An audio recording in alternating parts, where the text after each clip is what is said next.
الحمدللہ رب العالمین والصلاة والسلام علی سید الانبیاء والمرسلین اما بعد فاعوذ باللہ من الشیطان الرجیم بسم اللہ الرحمن الرحیم۔ الحمدللہ الہادی پروگرام میں جہنم کے بارے میں گفتگو چل رہی تھی۔ سورۃ الفرقان ہے اور آیت نمبر 63 میں نے آپ کی خدمت میں ذکر کی تھی، یعنی اس سے ہم نے آغاز کیا ہے اور آپ کو بتایا تھا کہ ان آیات میں پہلے اللہ تبارک و تعالیٰ نے اپنے کچھ مخصوص بندوں کی اچھی صفات کا ذکر فرمایا اور آگے یہ ثابت فرمایا کہ ان سے انسان جہنم سے بچتا ہے، اور پھر ان صفات کے خلاف چلنے والوں کے لیے گویا کہ جہنم کی وعید بیان فرمائی۔ اس کا مطلب یہ ہے کہ ہمیں بھی ان چیزوں کو سمجھنا چاہیے تاکہ ہم ان کے وسیلے سے جہنم سے دور ہوں، اور خدا نخواستہ اگر ان کے خلاف میں مبتلا ہیں تو سمجھ جائیں کہ یہ جہنم کے راستے کی طرف ہم بڑھ رہے ہیں، اس سے ہم رکیں۔ تو اللہ تعالیٰ نے فرمایا وَعِبَادُ الرَّحْمَنِ الَّذِينَ يَمْشُونَ عَلَى الْأَرْضِ هَوْنًا، کہ اللہ کے خاص بندے وہ جو چلتے ہیں زمین پر آہستہ۔ یہ پہلے آپ کو بتا دیا کہ آہستہ چلنے سے مراد ہے عاجزی اور انکساری کا اختیار کرنا۔ تو معلوم یہ ہوا کہ جو عاجزی انکساری اختیار کرے گا جہنم سے بچے گا، جو تکبر اختیار کرے گا وہ جہنم میں جائے گا۔ پھر فرمایا وَإِذَا خَاطَبَهُمُ الْجَاهِلُونَ قَالُوا سَلَامًا، اور جب مخاطب کرتے ہیں انہیں جاہل لوگ تو وہ کہتے ہیں، یعنی یہ خاص بندے کہتے ہیں سلام۔ تو یہ آپ کو بتایا تھا یہاں سلام سے مراد سلام متارکت ہے۔ بعض اوقات ہم کسی کو چھوڑ رہے ہوتے تو کہتے ہیں بس بھائی تو تجھے دور سے سلام ہے، تو مراد یہ ہے کہ اب آپ ہم سے دور رہیں، ہم آپ سے دور رہیں گے۔ یہ بھی ایک سلام ہوتا ہے، اس کو سلام متارکت کہتے ہیں۔ تو اللہ تعالیٰ نے دوسری ان کی شان یہ بیان فرمائی کہ جب جاہل ان سے بات کرنے لگتے ہیں، یعنی بحث کرنے لگتے ہیں، تو پھر یہ ان سے بحث میں نہیں پڑ جاتے بلکہ کہتے ہیں ٹھیک ہے بھائی، پھر دور سے آپ کو سلام ہے۔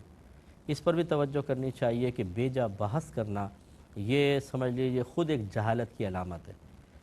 اور ایک ہوتی ہے علماء کے درمیان بحث جو کسی مثبت نتیجے تک پہنچنے کے لیے ہوتی ہے، اپنی غلطی پر مطلع ہونے کے لیے ہوتی ہے، جیسے مجتہدین میں ہے کہ بعض اوقات ایک مجتہد ایک آیت سے استدلال کر کے ایک مسئلہ نکالتا ہے، دوسرا اس کے خلاف مسئلہ نکالتا ہے، تو وہ آپس میں بحث کرتے ہیں تاکہ ان میں سے ہر ایک کی خواہش یہ نہیں ہوتی کہ میں دوسرے کو زیر کر دوں، بلکہ وہ کہتا ہے اگر میرا مسئلہ ان کے خلاف ہے تو کیوں ہے، کیا میں کسی غلطی پر ہوں، تو چلے میں بحث کر کے دیکھتا ہوں۔ تو یہ ایک مثبت بحث ہوتی ہے جو ایک اچھے رزلٹ تک لے کر آتی ہے۔ یہ صحابہ کے مابین بھی رہی ہے، ائمہ مجتہدین کے درمیان رہی ہے، اور 1500 سال سے لے کر آج تک علماء کے مابین اس طرح مختلف ٹاپکس پر علمی بحثیں چلتی رہتی ہیں۔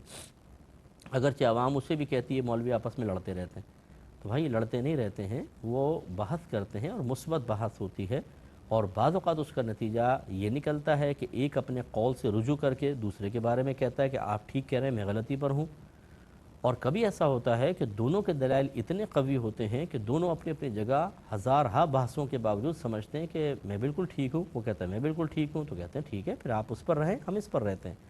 یہ نہیں ہے کہ آخر میں وہ گن نکال کے گولی مار دیتے ہیں کہ اگر چونکہ آپ میری بات نہیں مان رہے میں آپ کو گولی مار دوں گا، ایسا نہیں ہوتا۔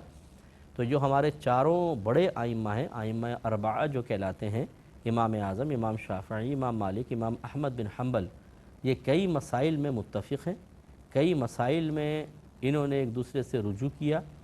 امام اعظم تو خیر پہلے کے تھے، رجوع نہیں کیا، لیکن مطلب بعد والے کر لیتے ہیں، اور کہیں ایسا ہوا ہے کہ یہ اپنے اپنے موقف پر قائم رہے ہیں اور کوئی انتشار نہیں، کوئی فتنہ نہیں، ٹھیک ہے کوئی بات نہیں۔ یہ ہمارے موضوع کا یہاں پر یہ موضوع بحث ہے، نہ اس صورت کو بیان کیا گیا۔ یہاں یہ صورت ہے کہ ایک شخص ہے صاحب علم، دوسرا ہے جاہل، یا دونوں ہی جاہل ہیں، ابھی آپس میں کسی مسئلے میں بحث کرنے لگیں، یہ ٹھیک نہیں ہے۔ ایک عالم دین فرماتے ہیں کیا میں تمہیں ایک صاحب علم کی بے بسی کا وقت نہ بتاؤں؟ تو لوگوں نے کہا کہ ضرور بتائیے۔ فرمایا جب وہ جاہل سے بحث کرنا شروع کر دے تو جاہل کو کتنی دلیلیں دیں وہ اپنی اوٹ پٹانگ مارے گا۔ تو ایسے بے وقوفوں سے بحث کرنا، کسی جاہل سے بحث کرنا، وہ ٹھیک کیسے ہو سکتا ہے؟ تو اس لیے اہل علم بحث نہ کریں۔ اس لیے ہم جب مسئلے کا حل بتاتے ہیں کسی کو تو بعض لوگ اسی پر ایک اعتراضی سوال کرتے ہیں، اچھا یوں ہے تو یوں کیوں ہے؟ تو ہم جواب میں پھر اتنا ہی کہتے ہیں کہ بھئی آپ نے بحث کرنی ہے یا مسئلے کا حل معلوم کرنا ہے؟ اگر بحث کرنی ہے تو پہلے اپنی علمیت آپ ثابت کریں کہ آپ ہم سے بحث کرنے کی صلاحیت رکھتے ہیں کہ نہیں رکھتے، تاکہ اتنی علمی دلیلیں پھر ہم آپ کو دیں۔ اور اگر آپ بحث کی صلاحیت نہیں رکھتے تو پھر آپ صرف مسئلہ سنیں، اب ہم آپ سے بحث نہیں کریں گے، پھر آپ کسی اور سے جا کے معلوم کر لیں۔ یہ اس قرآن کے حکم پر عمل ہے۔ اچھا، اسی طریقے سے یہ تو ہے کہ اہل علم ایک طرف ہوں اور جاہل ایک طرف ہوں، دوسرا ہے جاہل جاہل سے بحث کرے۔ اس کے اگر آپ کو مناظر دیکھنے ہوں تو سوشل میڈیا پر جائیے، دونوں طرف سے مختلف مکاتب فکر کے افراد ہوتے ہیں بعض اوقات، یا ایک ہی مکتب فکر کے ہیں لیکن مختلف تنظیموں یا آستانوں سے تعلق رکھتے ہیں، پھر وہ کسی ایک مسئلے پر بحث کر رہے ہوتے ہیں، اور توبہ جو بحث کا انداز ہوتا ہے، نہ یہاں سے کوئی دلیل قوی نہ وہاں سے، دونوں ہی بعض اوقات ایک ناحق کو حق ثابت کرنے کی کوشش کر رہے ہوتے ہیں نادانستہ طور پہ، کہ انہیں پتہ ہی نہیں ہوتا کہ اصل حقیقت کیا ہے۔ ایک غلط چیز کو ذہن میں بٹھا کر اس کا دفاع کر رہے ہوتے ہیں، دوسرا اس کو غلط کہہ رہا ہوتا ہے۔ تو ایسی صورتحال میں بھی جو ہمارے ایسے بھائی بہن ہیں جن کے پاس زیادہ معلومات نہیں، وہ قرآن کے اس حکم پر عمل کریں کہ اگر کوئی آپ سے بحث کرنے لگے تو آپ صاف کہہ دیں بھئی دیکھیں ہم اہل علم میں سے نہیں ہیں، آپ کسی عالم سے رجوع کریں۔ یہ بھی نہ کریں کہ آپ بحث شروع کر کے کہیں اچھا میں کسی عالم دین سے معلوم کر کے پھر اس کو قائل کرنے کی کوشش کروں، نہیں، بحث کرنا آپ کا کام ہی نہیں ہے۔ تو اس لیے، اور پھر جو تبلیغ دین کرنے والے خاص طور پر ہمارے بھائی بہن ہیں، کہ آپ جب جا کے کسی کو تبلیغ کرتے ہیں، وہ آپ کی تبلیغ کو قبول کرنے کے بجائے کراس کوسچننگ شروع کر دیتے ہیں۔ اچھا پہلے یہ بتائیں ایسا کیوں ہے، ایسا کیوں ہے۔ اگر آپ ان کے سوالوں کے جواب دیتے رہیں گے تو کبھی بھی کچھ نہیں ہو سکتا۔ آپ ان سے کہیے کہ جتنی بات میں کہہ رہا ہوں اس کو آپ قبول کرنا چاہیں کر لیجئے، باقی جو آپ باتیں کہہ رہے ہیں یہ کسی بھی آپ اچھے عالم دین سے مل لیجئے، وہ آپ کو جواب دے دیں گے۔ لیکن پھر اگر ہم بحث میں اتر آئیں اور مقابلہ شروع کر دیں تو وقت بھی ضائع ہوگا اور نتیجہ کچھ بھی نہیں نکلے گا۔ اس لیے اللہ تعالیٰ نے فرمایا کہ اللہ کے جو اچھے بندے ہوتے ہیں، خاص بندے ہوتے ہیں، وہ ایسے عام لوگوں سے بحث نہیں کرتے۔ اگر وہ بحث کرنے لگیں تو وہ کہتے ہیں بھئی دور سے سلام، ٹھیک ہے اگر آپ نہیں مانتے ہمارا کام تھا بتانا۔ یہ بارہا ہم نے آپ کی خدمت میں ذکر کیا کہ انبیاء علیہم السلام جب اپنی قوموں کو تبلیغ کیا کرتے تھے تو اکثر آخر میں فرماتے وما علینا الا البلاغ۔ آپ نے دیکھا ہوگا تقریروں کے بعد بھی علماء ایسا کہتے ہیں۔ اس کا مطلب کیا ہے؟ وما علینا، نہیں ہے لازم ہم پر، الا البلاغ، مگر پہنچا دینا۔ تو اگر با محاورہ ترجمہ کروں تو اس کا مطلب یہ ہوگا کہ ہم پر تو صرف آپ تک اللہ کا پیغام پہنچا دینا ہی لازم تھا، پہنچا دینا لازم تھا۔ بحث کر کے منوانا، ٹھونسنا، زبردستی کرنا یہ ہمارا کام ہی نہیں ہے۔ اس لیے اگر آپ ہم سے بحث کریں گے تو ہم کہیں گے سلامن، قالوا سلام، اللہ نے فرما دیا بحث نہ کریں آپ یہ۔ ہاں یہ بات میں وضاحت کر دوں کہ بعض اوقات ہم جیسے استاد ہیں پڑھاتے ہیں، شاگرد اپنی تشفی کے لیے سوال کرتے ہیں، ایسی عوام بھی سوال کا حق رکھتی ہے، اس کا انکار نہیں ہے کہ جی یہ بات تھوڑی سمجھ میں نہیں آئی سمجھا دیجئے۔ اچھا اس طرح عاجزی کے ساتھ سوال کہ حضور مسئلہ بالکل آپ کا بالکل حق ہے، اگر اس کی ساتھ میں دلیل بھی اگر دے دیں، اور ایسی دلیل کہ ہمیں بھی سمجھ میں آئی، ہم کسی کو دے دیں اور آپ مناسب بھی سمجھیں دلیل کو، تو بہت اچھی بات ہے۔ یہ جو میں جملے کہہ رہا ہوں یہ بہت ہی امپورٹنٹ جملے ہیں کہ اگر آپ مناسب سمجھتے ہیں اور وہ دلیل ہمیں سمجھ میں بھی آ جائے تو وہ ہمیں دے دیجئے تاکہ اور زیادہ اطمینان قوی ہو جائے یا ہم کسی کو دے سکیں۔ تو یہ مطالبہ برا نہیں ہے، ٹھیک ہے نا، لیکن بعض اوقات ہوتا ہے کہ ایک ہمیں اگر یہ محسوس ہو جائے کہ شرعی مسئلہ بتایا گیا ہے اور سامنے والا اس مسئلے کو قبول نہیں کرنا چاہتا بلکہ اس سے راہ فرار اختیار کرنا چاہتا ہے کیونکہ وہ اس کے خلاف جا رہا ہے، اور اس پر پھر وہ مطالبات کر رہا ہے کہ اچھا مجھے دلیل دیجئے کریں، تو پھر وہ ٹائم کا ضیاع ہے، اس میں پھر ہم کہتے ہیں قول و سلامہ بھائی آپ کو دے دیا جواب۔ ہاں یا پھر ہم یہ کہتے ہیں اگر آپ کو تفصیلی جواب چاہیے تو دو چیزیں ہیں، آپ خود دین سیکھ لیں، ہم سکھا دیتے ہیں آپ کو، آپ ہم سے کورسز کر لیں، آپ کو سکھا دیں گے پورا، پھر خود ہی دلیلیں آپ سیکھ لیں گے، یا پھر اس پر ریڈن فتویٰ لیں، کسی اچھے مستند دارالعلوم سے اپنا مسئلہ لکھیں اور کہیں کہ جی قرآن و حدیث کے دلائل کے ساتھ لکھ کر دے دیں۔ یہ ہے ایک اچھا طریقہ کہ اس میں پھر وہ لکھ کر دے دیں گے۔ لیکن جب آپ واٹس ایپ پہ میسج کریں اور چاہیں کہ پورا قرآن و حدیث یہاں نقل کر دیا جائے تو خود سوچیے کیسے ہوگا۔ کسی کے پاس اتنا ٹائم ہے کہ آپ کی ایک ایک بات کا جواب آدھا گھنٹہ پونا گھنٹہ آپ ہی کو دیتے رہیں؟ اور یہ مطلب مشکل اتنا ہوتا ہے ہم لوگوں کے لیے سمجھانا کہ یہ ضمناً بات ہے تو میں بس عرض کر رہا ہوں کہ جیسے ایک بچہ ایسا ہو جو ابھی 5ویں میں ہو اور وہ میٹرک کی کتاب لا کر آپ کو کہے کہ جی یہ مجھے سمجھا دیں، اب کس قدر مشکل ہوگا اس بچے کو سمجھانا، آپ اندازہ کریں۔ تو ہماری اکثر عوام جو ہوتی ہے انہوں نے چند چیزیں سیکھی ہوتی ہیں، نماز، روزہ، حج، زکوٰۃ، اور کچھ چیزیں کہاں سیکھی ہوتی ہیں، اور مسئلہ یہ ایسا معلوم کر رہے ہوتے ہیں جو بڑی طویل بحثوں کا نتیجہ ہوتا ہے۔ اب وہ مسئلہ سمجھانا کتنا مشکل ہوگا آپ اندازہ کریں، بالکل مطلب سمجھانے کے لیے عرض کر رہا ہوں جیسے 5ویں کا طالب علم اور میٹرک کا سوال کر لے، اب سمجھانا کتنا مشکل ہے۔ اور وہ کہتے ہیں میسیج میں بڑا اتنا سا جملہ پوری تفصیل سے جواب دیں۔ اب تفصیل اس بیچارے کو پتہ ہی نہیں کہ تفصیل میں پوری کتاب نہ لکھ دوں اس کے اوپر۔ تو یہ چیزیں عوام الناس سے ہم گزارش کر رہے ہیں کہ اس کو سمجھیے۔ یہ صرف کوئی میرا پرابلم نہیں ہے، کہ جتنے اہل علم کام کر رہے ہیں یہ کیوں بیزاروں کے پیچھے ہٹتے ہیں؟ اس لیے کہ عوام ان سے پوچھتی ہی نہیں، ان کو نچوڑتی ہے بعض اوقات، اس طرح لیمو کی طرح نچوڑ دیتی ہے، اور ایسا نچوڑتی ہے کہ ایک قطرہ بھی نہیں چھوڑتی لیمو کے چھلکے کے اندر۔ تو یہ طریقہ کار صحیح نہیں ہے، اس پہ ذرا توجہ کریں۔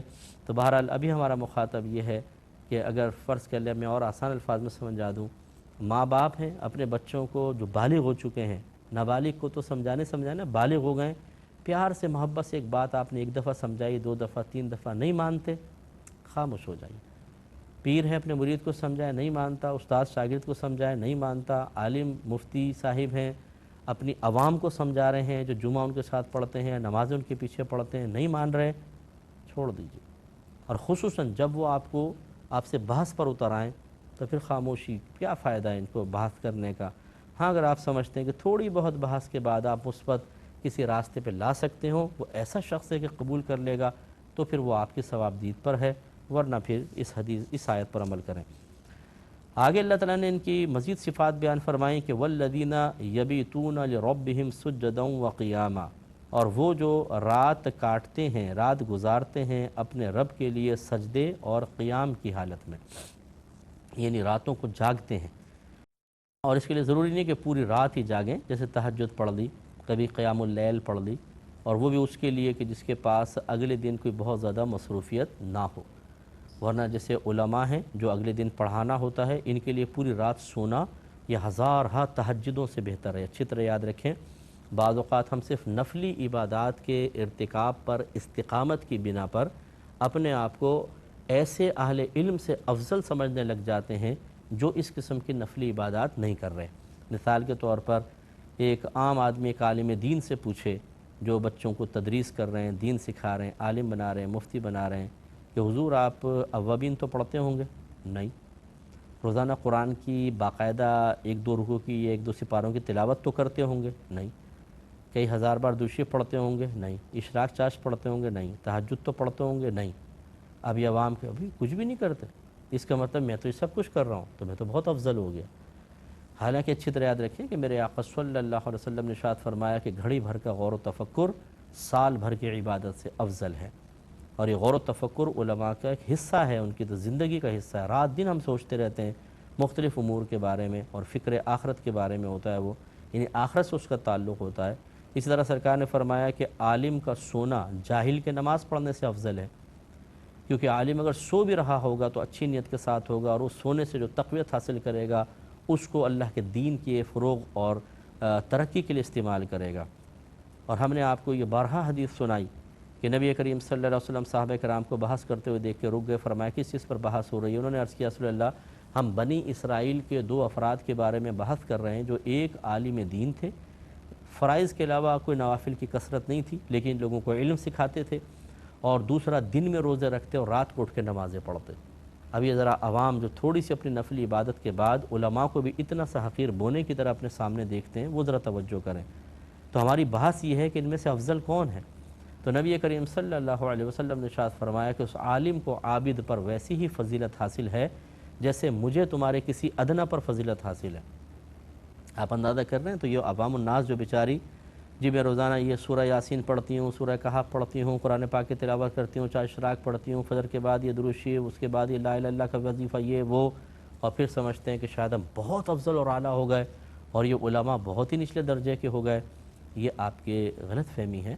یہ نفلی عبادات بہت اچھی چیز ہیں، لیکن کبھی بھی علم کے مقابلے میں اس کو نہ لے کر آئیں۔ علم کا مقام و مرتبہ ہمیشہ بلند و بالا ہوتا ہے۔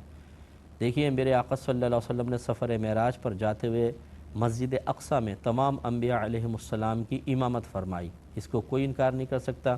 حالانکہ آپ کے پیچھے نوح علیہ السلام بھی تھے جن کی 950 سال تو تبلیغ کی عمر ہے، یعنی 950 سال تبلیغ کی ہے۔